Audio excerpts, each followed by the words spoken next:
Hey, Cubs fans, and welcome to a brand new edition of Cubs on Tap. I am Ron Luce, joined today by Mr. Joe Kilgallon. We are here to talk about a fifth straight Cubs win. But first, Joe, how are you doing, sir? I'm great. 5 straight Cubs wins. That's all you need to hear from me. When I'm happy, it's because the Cubs are winning. When I'm sad, it's because the Cubs are losing. And right now, we are one game over 500, so I'm feeling pretty good. The arrow's pointing up, my man. Yes, it is. The arrow is definitely pointing up. A huge win today. Admittedly, just for everybody that's like, well, it's the Pirates. I don't give a shit who it is. A Cubs win is a Cubs win. I mean, they just got done sweeping the Dodgers. Now they've already taken 2 of 3 against the Pittsburgh Pirates. They have a chance to win 6 straight tomorrow, but we are celebrating 5 straight right now. It's awesome. I'll tell you what, Joe.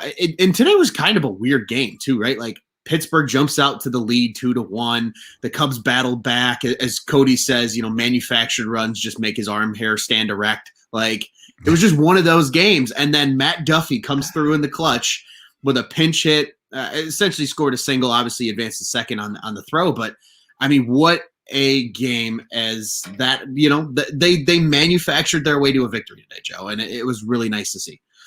They did. I have a bone to pick with Cody, though. I feel like manufactured runs, sometimes he'll say manufactured runs make my, arm hair stand up or something. And it won't be a manufactured run, though.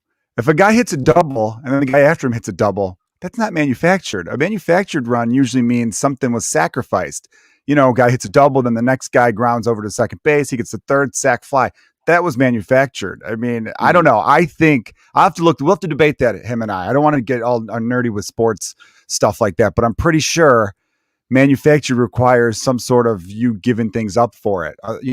Because back-to-back home runs, we know home runs aren't manufactured because you hit a home run. But I feel like if you're just getting base hits all day long, those runs aren't really manufactured. That's just you doing what you're supposed to do as hitters. Now, the Cubs didn't really hit much today, though. Let's focus on the game at hand here. Come on, Joe. What are you doing? 5 hits. And some of the at-bats, I don't know. The Pirate pitcher had some decent stuff moving, but I feel like we let him off the hook a few times. There is a difference. Matt Duffy came in and played the hero, and we'll talk a lot about that. But I noticed he didn't get the start today, and I'm okay with that too. I'm not blaming David Ross on that because you have to give him some rest as well. Right. But I'm almost at the point now where I'm like, if Duffy's not in, I want to see Marisnick in until Nico comes back because you need one of those solid guys that. And again, everyone, Matt Duffy is not going to be some guy that lights up the back of a baseball card, but he is a solid pros pro, a man who does not give away at bats, which is what this offense needs consistently. Because as much as we love Javi going on one of those weekends in which he hits 3 or 4 home runs, we know there's the yin and yang with him. He's going to foul it with a 1 for 12 streak in which he's swinging at pitches all over the place, and that has a ripple effect. So I feel like if Matt Duffy's not going to be in there, I need Marisnick, obviously Nico once he's off the IL, but just for the sake of balance. Yeah, absolutely. And I agree with you, Joe. That was something I know that I talked to Juice about on Wednesday night after the victory against the Dodgers. And then even Cody and I touched on it a little bit after yesterday's game too. I love those guys right now, like the Marisnicks and the Duffys and the Nicos, because like you said, they're just great at bats. Like they could get out, they could go 0 for 4, but they're going to make the pitcher work every single time. Each time they're up, they're seeing 7, 8 pitches. It's very consistent and it's refreshing because like you mentioned, a guy like Javier Baez, who obviously he's going to have his hot streaks and he's going to do a lot of good things, but he's also going to have his cold streaks. And, and sometimes he doesn't put together good at bats in those cold streaks because he's trying to do too much. He's trying to get out of that slump. Whereas, the guys like the Matt Duffys and the Marisnicks, maybe I guess the quieter guys on the roster, quote unquote, those are the guys that put together those great at bats. These are the guys that are working these, opposing pitchers down and are essentially, kind of helping get the job done, even if they're not having a good day at the plate. So I agree with you. I love seeing at least one of those guys in the lineup. Honestly, I enjoy when it's, Marisnick, Duffy, and Nico all in the lineup because there's just that's just a spoiling, you just spoil Cubs fans then with that because constant good at bats. And you add that too then to guys like, Rizzo and Bryant, who obviously you put together good at bats too. So, I mean, when, more than half of your lineup can put together consistent good at bats, not just here and there. I mean, it makes for such a different game, and it allows for a game like today where, maybe you only mustered 5 hits, but some timely hitting, good at bats.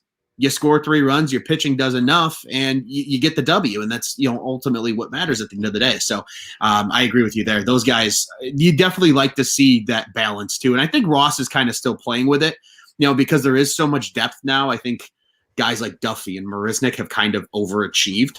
So it's like, now he's like, oh crap, I got all this depth to play with. Now I need to find that kind of perfect balance when so-and-so's in the lineup and so-and-so's in the lineup, who needs to be where to kind of really, like you said, just truly balance the lineup perfectly for success.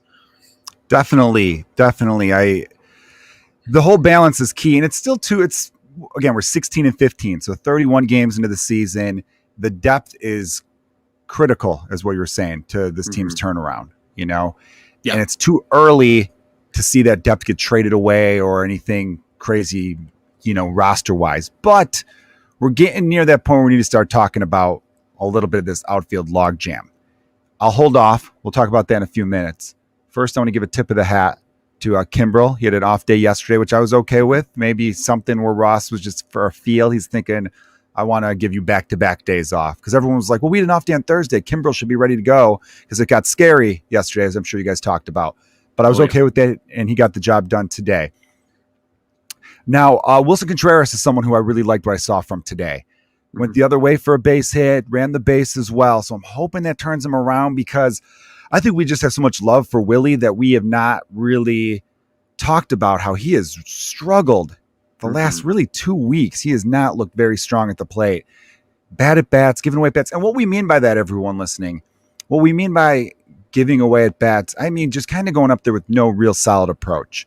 That's why the Matt Duffys and the Jake Marisniks and the Nico Horners and, of course, Rizzo and Bryant for the most part are guys that you just love to see because every player is going to have a 1 for 20.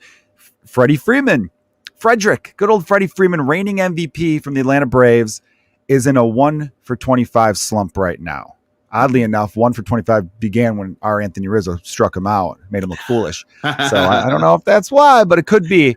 So even MVPs go through stretches like that. But I guarantee you, and I haven't been watching Atlanta Braves baseball closely, but I guarantee you during Freeman's 1 for 25, he's probably still putting together some pretty good at-bats. He's probably not consistently flailing at a pitch in the other batter's box. He's, I guarantee he's putting good wood on the ball. Because again, all these hitters, even the greats, are going to have struggles. But what you want to see is how they react to those struggles and how they maintain professional at-bats during those struggles. Are they a guy that goes up there and pops up the first pitch when the batter in front of them walked? Because the Cubs would do things like that would drive me crazy these past few years of inconsistency from the offensive side.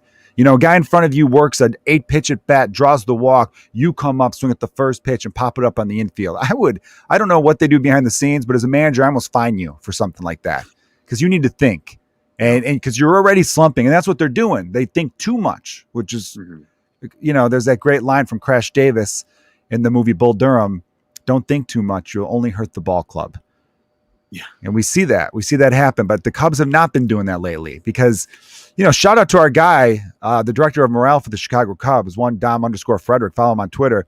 Since that morale bland, maybe it's bland, I haven't tasted it. I'm kidding. Since the morale blend, the coffee they came up with Ian Happ's Coffee Company, since that has dropped, the offense has been the best in the National League. It's an amazing turnaround since April 17th. They're 16 and 15 on the heels of the Cardinals and Brewers. And Ron, I'm not afraid of them. I'm not. Yeah, I agree with you there. And I think, the Cardinals are, again, they just consistently put together a good team every year that's going to at least hang around. But they don't really have anybody, like you said, that scares me. I mean, Goldschmidt might be the closest thing to a guy in that lineup where you go, okay, that dude's the real deal. But, even he's struggling right now. Right. So, there's not a lot there. And then even with the Brewers, I mean, don't get me wrong, Woodruff is outstanding, but Burns is hurt right now, and they don't know how long he's going to be out. And that's a huge hit to their team because, I mean, let's be honest, that it's kind of that 3-headed monster in their starting rotation that really carries that Brewers team right now with Peralta, Woodruff, and Burns. So I agree with you, Joe. I mean, and especially like you said, I mean, the Cubs are the hottest offense in, the last 2.5, 3 weeks. So it's like, do you really all of a sudden have that same fear? Would the Cubs have lost the way they did to the Brewers earlier in the season if it was this offense? Obviously, we don't know, but you probably can say they probably are closer to being on the other side of 500 against the Brewers early in the season if the offense was producing like it is now. So I agree with you, man. It's a good spot, I feel like, as the Cubs, because they're kind of, let's be honest, everybody kind of doubted them, I think, a little bit. Even some Cubs fans, are like, oh, a lot of people were like, we're not sure what this team's going to be this year. So for them to be right on the heels, as you mentioned, of really the two teams that were projected to finish 1 and 2 in the standings from, Pacoda and all these other different, outlets that put out, rankings at the beginning of the season, it's got to feel pretty good. It almost feels like the Cubs are embracing the underdog role. Which is great. Any kind of bulletin board material a team needs, I fully support. Whatever. It's a 162 game season. Anything you could do for motivation. I think you and I, or Cody and I should say, were talking about this, maybe a week or so ago, that they should almost be looking at this like the movie Major League, where Yes. The owner in Major League famously wanted the team to be so bad that they could relocate the team to Miami. Obviously, the Cubs aren't that situation, but the Cubs are in a situation where it's like, if they're really bad, they're going to trade away all these people. Mm-hmm. So I'm hoping, and the Cubs, they know that in the dugout. So I want them to be using that as motivation, where it's like, you know what? If we're in first place at the trade deadline, they're moving nobody. Mm-hmm. Because I know they like each other. They're a tight unit, and it feels like, with the emergence of Nico before the injury, and I'm sure he'll come back fine, and with the at-bats we've been getting from Matt Duffy and Marisnick, and the return of MVP KB, this is, on paper, I choose this lineup over any lineup in the NL Central. I honestly mean that. There's no Cubs homerism right here. There's no, oh, Joe, you're just a diehard Cubs fan. You'll pick them no matter what. I believe that. On paper, this is the offense I choose. Yep. The pitching, not so much. I think we'll need some reinforcements pitching-wise, but please, Cubs hitters, keep this up, because you will be putting the front office to a decision in which hopefully we are buyers and not sellers. Wouldn't that be amazing? Flip to the narrative all off season, or maybe not the whole off season, but most of the first few weeks of the season, it's been, we're going to sell this guy, we're going to trade that guy, let's trade him high, let's do this. Maybe they'll start trading in June. This team's terrible, get rid of them all now. We're going to flip that script. And now it's going to be, well, this team's out of it, and they got a pretty sweet setup, man. That can't cost much. Ooh, what about the starting pitcher on this team? I don't think they're going to extend him next year. I know he's a rental, but still, I think it's worth getting him. Like, all that kind of thing. Our guy Cody mentions in the comments that he needs a Matt Duffy jersey stat. Well, we'll have to size you up one, Cody. Thanks for chiming in. Cody's a longtime listener, first-time commenter. Let's talk about this, though. I think this is important to talking about the future of this team going forward and what they need to do to keep climbing those standings in the NL Central. Mm-hmm. Who's your starting outfielder right now? Ian Happ is still out, so don't factor him in. But right now, Ron, they're facing a lefty tomorrow, but forget that. But just say they're facing a righty tomorrow in the next 10 games. What is your starting outfield over the next 10 games? It is such a tough question. I know you hinted at us getting to this because they do have so much depth, right? Like, Jock seems to finally, I mean, it's one game he had yesterday and he didn't look awful today, but he's still a very high caliber player. So you have him, you have Ian Happ, obviously hurt right now, but all things considered, is a part of that outfield picture. You have a Jake Marisnick putting together great at-bats. You have KB, who's, I feel like if you put KB at third, you're taking away from Matt Duffy. So it's like, I'm cool with KB playing the outfield right now, and then you still have a Gold Glove in right field and Jason Hayward. So it's like, what do you do? I mean, right now, based on what has happened so far this year, my left fielder is Chris Bryant. My center fielder is Jake Marisnick. My right fielder is Jason Hayward. I feel like you cannot take Jay Hayes' glove out of right field. It's really hard for me to do. And I feel like he'll come around. I think we saw last year what the bat can do. And I think it's going to get there. I mean, he did score the game-winning run today. Very nice job with base running today and a great slide at the plate to avoid the tag. So, there is other things he brings besides just, his average sucks right now. Yeah, well, he's got these great, he's got great defense. He does everything else very well. And I think that bat's going to come around. So for me right now, that is my 3. And I would love to hear what your 3 is. All right, here's mine, Rob. Rob, what am I saying Rob for? Your name is Ron. Sorry, I'm excited. And also shout out Joe Gadberry. Cool name. He's in the comments saying, go Cubs. Go Cubs to you too, buddy. So, Mr. Luce here, buddy. I have to disagree with you a little bit here. And I have to state this. I love Jason Hayward. Big fan of Jason Hayward.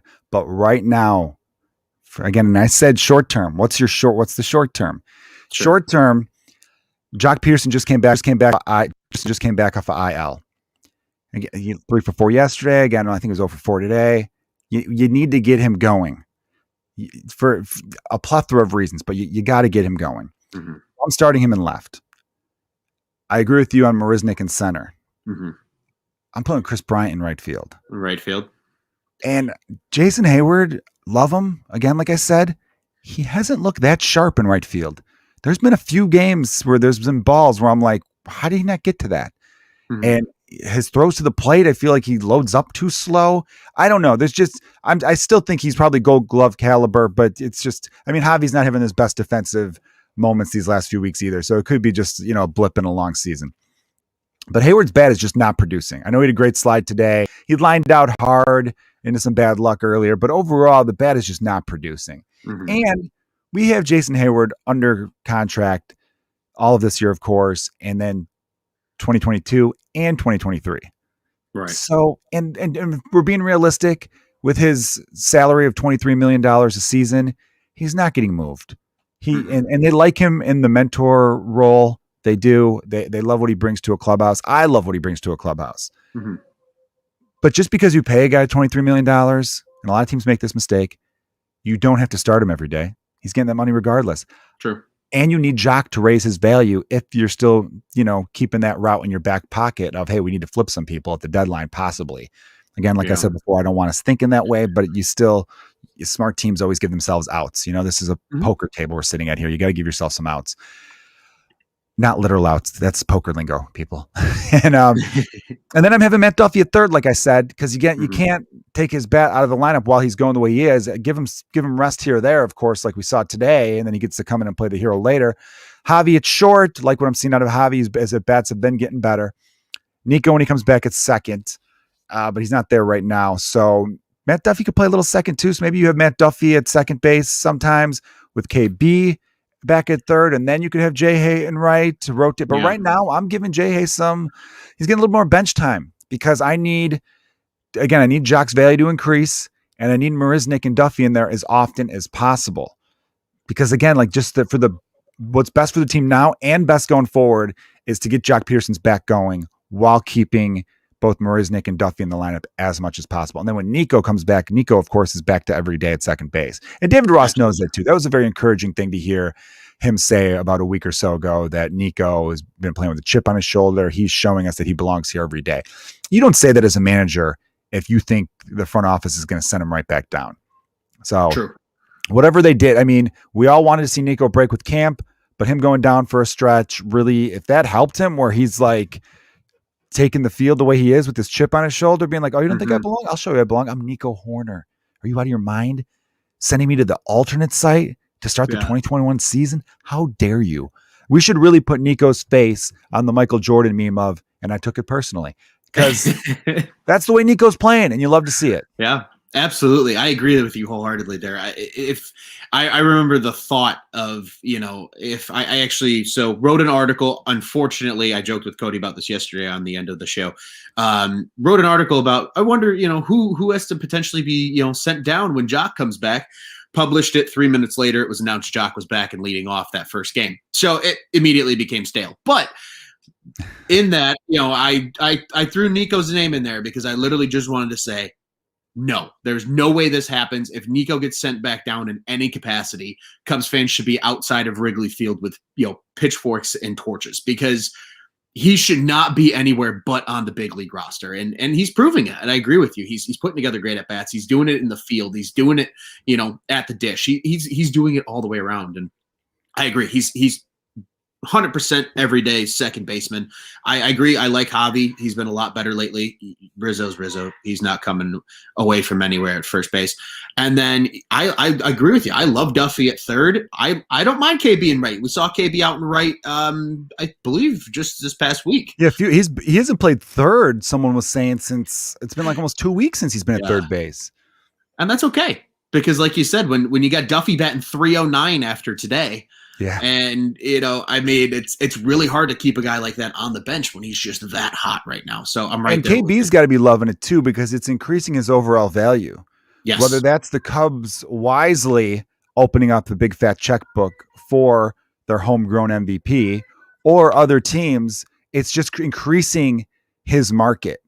And if I'm Scott Boras, I love that too, because then I can market him to even more teams. Because if he's strictly a third baseman, your window closes of how many, maybe 5 or 6 teams could afford that style of third baseman. Maybe not that many with the money he's got, maybe 3 or 4. But then if he's an outfielder, now you get up to 7 or 8 teams, and it just gives you just way more looks. So I really think as long as Chris Bryant's happy, rotate him around. It's been a while. I'd get him back to third just so he doesn't get too rusty when you need him back at third. Mm-hmm. And I'm sure he wants to be more of an everyday third baseman, but he says it's fun. He has stated that it keeps it interesting for him to bounce around to left and first and right field and even center field. He's looked fine out there. I haven't seen him be challenged too hard out in center.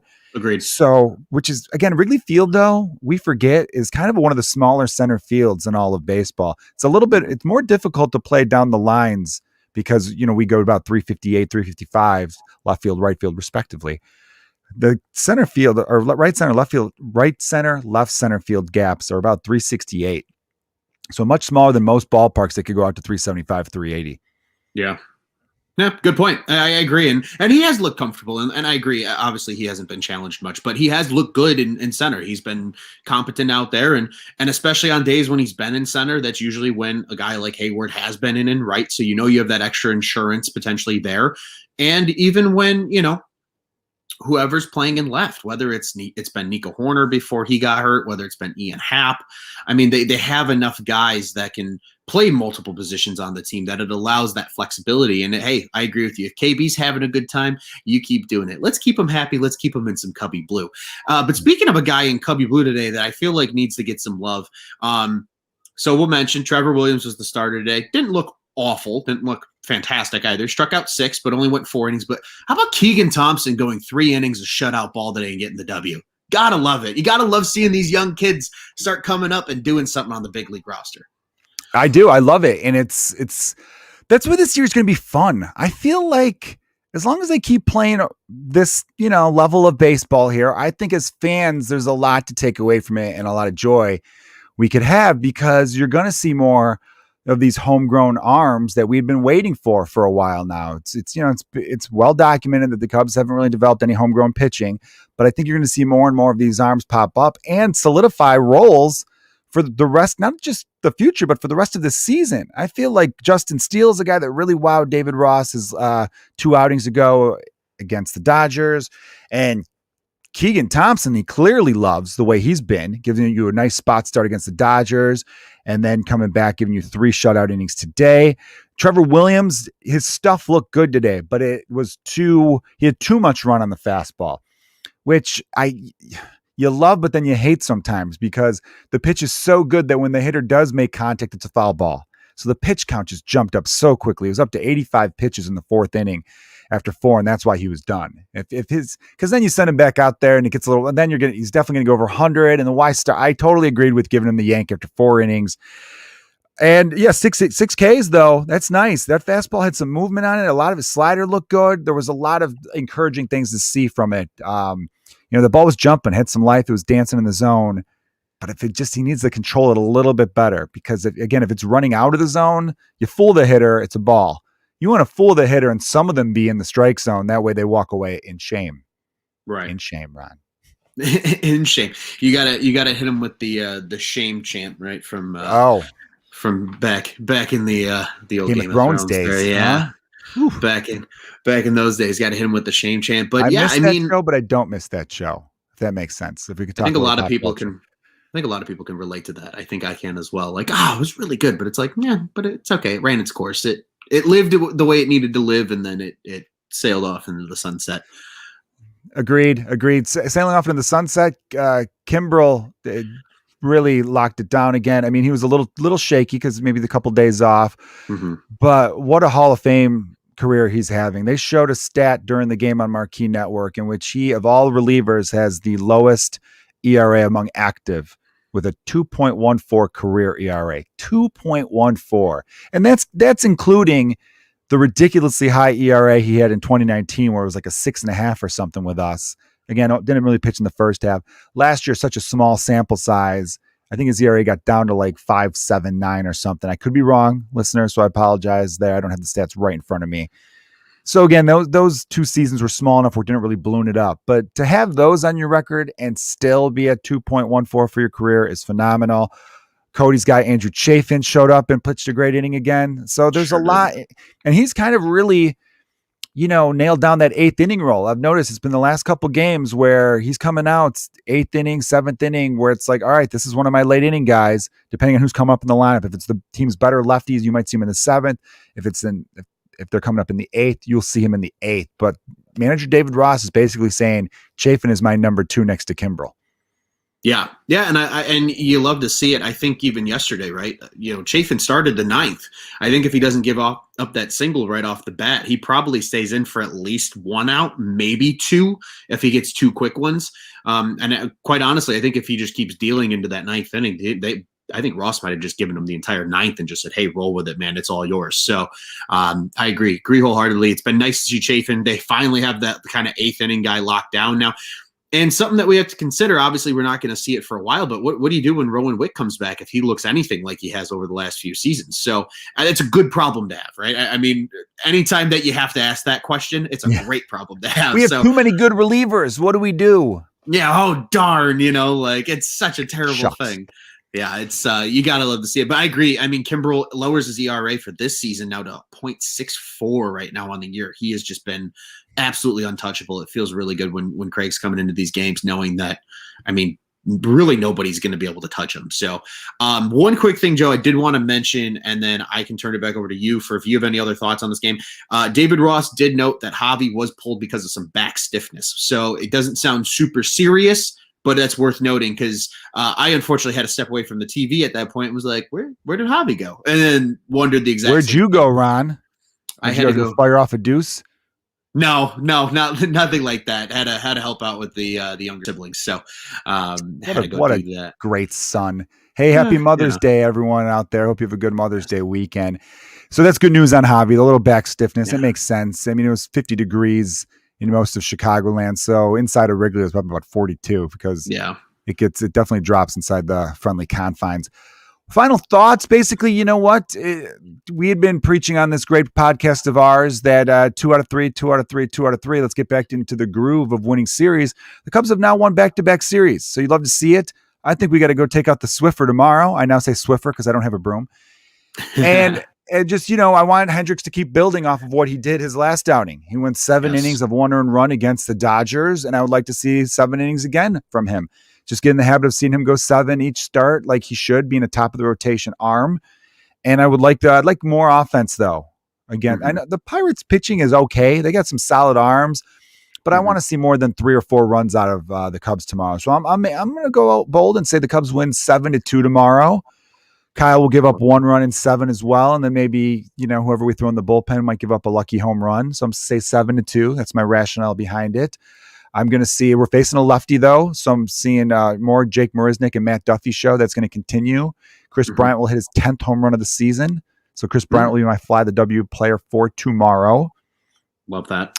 And that's about it. The Cubs will sweep their 2nd series in a row tomorrow and Chicago will rejoice. I love it, Joe. And just so everybody is aware, usual suspects of where to watch and listen to the game in both markets. It is a 1:20 first pitch on what will be, unfortunately, a little bit of a cold Mother's Day here in Chicago. As you mentioned, it is a lefty tomorrow. It is Tyler Anderson, who the Cubs have already seen, I believe, twice now this season and had a lot of success against him. So I like where you're at with that 7-2 prediction. And I agree about Kyle Hendricks. He looked absolutely sensational. He looked like himself in that start against the Dodgers. Would love to see him go another 7 tomorrow against the Pirates and just kind of cruise through 7 innings real easy. And I agree. Let's get that Swiffer out of the closet and dust away the Pirates and go into an off day, which is nice too, right? You get another off day on Monday, then you got 2 in Cleveland, and you got another off day next Thursday. So a nice week for this team to rest up and really try and take advantage of some weaker opponents with, the Pirates tomorrow, and then 2 in Cleveland, and then 3 in Detroit next weekend. So I am right there with you. Fly the W player. I agree with you. We're going to see the Jake Marisnick show, I believe, tomorrow in center field, and I am going to go with him as my Fly the W player. So I feel choice. pretty good about that. Yeah. So, well, Joe, I want to just quickly remind everybody that is listening. First off, thank you for listening, and happy Mother's Day to everybody that is listening. And please pass it along to your mothers, your wives, whomever, and hopefully everybody enjoys tomorrow's celebrations. Cubs on Tap is the official Cubs podcast of the On Tap Sports Network. You can check out all of our great works over at www.ontapsportsnet.com and at ontapsportsnet on social media. If you want to follow the pod-specific account, it is at Cubbies, that is Cubbies on Tap. That is on both Twitter and Instagram. You can follow myself at Luce on Tap on Twitter. Joe is at Joe Kilgallon on Twitter. And he's got great YouTube content. Go follow him there as well, ladies and gentlemen. You'll laugh your ass off. You'll enjoy all of it. And then once again, the On Tap Sports Network is www.ontapsportsnet.com and at On Tap Sportsnet. The On Tap Sports Network, go ahead and check out what's on tap in Chicago sports. Well, Mr. Kilgallon, this was a blast. Always a pleasure talking to you, especially after a Cubs win. Cubs win 5 in a row after today's 3-2 win over the Pirates. It's a great day of baseball. Want to remind everybody really quickly, we will not have a show tomorrow as we will all be celebrating with Mother's Day festivities. So we will be back after Tuesday's game against Cleveland, which should be an earlier show for all of us because this is a 5 o'clock local time start. So that'll be kind of nice. We might actually be able to do like a almost like a prime time show. That'll be kind of cool. So it'll be good stuff. But fun stuff. Always fun stuff. Well, thank you, sir, for joining me. Always a pleasure to talk to you. And always. We'll get out of here. Let's go Cubbies. Go Cubs.